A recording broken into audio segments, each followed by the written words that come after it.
일단 여야 모두 북한의 단거리 미사일 발사를 비판했습니다. 다만 대응 방안에서는 동상이몽이라고 할 수 있습니다. 여당은 대북 식량 지원의 필요성을 강조했고 야당은 정부가 입장을 바꿔야 한다는 입장입니다. 국회 취재기자 연결합니다. 우철희 기자. 네, 국회입니다. 이 대북 식량 지원이 공식화된 상황이기 때문에 여권의 입장에 변화가 있을지 주목됩니다. 민주당은 뭐라고 합니까? 네, 더불어민주당 이인영 원내대표는 오늘 현장 최고위에 앞서서 기자들과 만났습니다. 여기에서 한반도 평화에 역행하고 남북 그리고 북미 관계 개선에도 전혀 도움이 되지 않는다며 북한의 도발 중단을 촉구했습니다. 다만 북한이 대화와 협상의 길로 나올 수 있도록 식량 지원은 즉각적으로 이뤄져야 한다고 강조했습니다.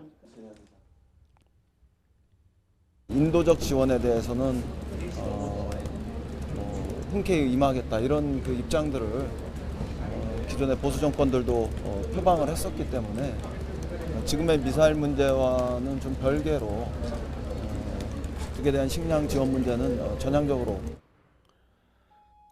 조정식 정책위 의장도 기자간담회에서 이번 발사가 9.19 남북 군사합의 위반은 아닌 것으로 보고 있고 다만 유엔 안보리 결의 위반 여부는 분석이 필요하다고 밝혔습니다.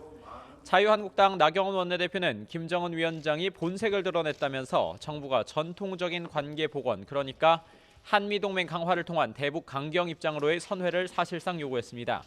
그러면서 국제사회와의 공조를 통한 제재 유지, 또 9.19 군사합의 파기와 안보라인 교체, 전시작전 통제권 조기 전환의 전면 재검토를 주장했습니다.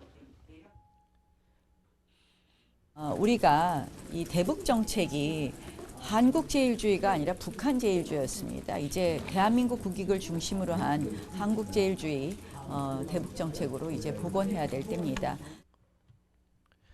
대구 경북에서 민생투쟁 대장정을 이어가는 황교안 대표도 대북 식량 지원에 대해 엄중한 제재가 필요한 상황에 오판할 수 있는 일을 해서는 안 된다고 반대 입장을 분명히 했습니다.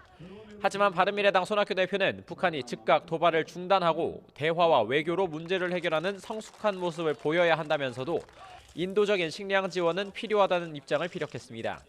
이런 가운데 군은 북한의 미사일 발사 관련 내용을 김현철 통일부 장관은 식량 지원 등 대북 현안을 국회에 각각 보고했습니다. 어제 문재인 대통령 대담이 있었죠. 여기에 대한 여야 반응은 어떻습니까? 네, 정반대로 엇갈리는 분위기입니다. 더불어민주당은 지도부의 특별한 언급은 없이 국정 전반을 꿰뚫는 리더십과 아쉬운 점을 솔직하게 이해를 구하는 진정성이 돋보인 회견이라는 대변인 논평이 있었습니다. 그러면서 아침부터 당정청 회의와 현장 최고위를 통해 민생 현안 챙기기에 주력하면서 추가 경정 예산안 처리 등을 위한 한국당의 국회 복귀를 압박하고 있습니다. 이인영 원내대표는 민생의 어려움을 푸는 것이 국회의 소명이라는 점을 깨닫고 야당이 국회로 돌아와야 한다고 요구했습니다. 하지만 야당은 특히 문재인 대통령의 현실 인식을 문제 삼았습니다. 자유한국당 황교안 대표는 문 대통령의 여야정 협의체 제안에 대북 식량 지원 논의만 한다면 무슨 의미가 있냐고 사실상 거부하면서 누구에게 어떤 보고를 듣고 경제 상황을 낙관하는지 답답하기 짝이 없다고 비판했습니다. 나경원 원내대표도 대담이 보여주기식이자 문 대통령의 생각이 현실과 동떨어져 세트장 속에서만 머물러 있다고 비판했습니다.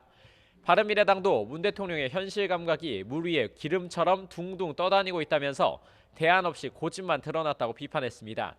다만 손학규 대표는 여야정 협의체 제안은 환영할 일이라면서 대북 식량 지원뿐만 아니라 산적한 국정 현안을 논의할 기회가 되길 바란다고 밝혔습니다. 지금까지 국회에서 YTN 우철입니다.